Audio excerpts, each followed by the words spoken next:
Hello everyone, in this video we will learn how to copy text from one text file and then paste it to another text file. So first of all, what is a text file? So a text file is like a computer file which contains your text. So that is the text file. To learn in more details, you can come back here later. So this is how we are going to implement this video. Now let's get started. So now we are here at my desktop and I have two text files over here.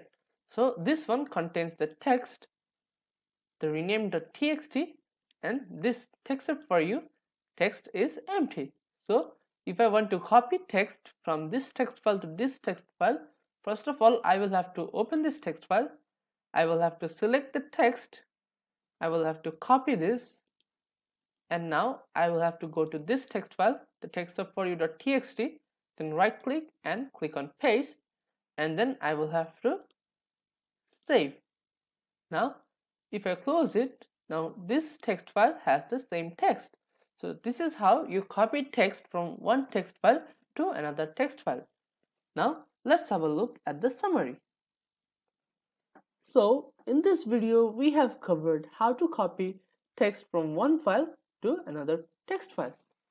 Now, thank you for watching.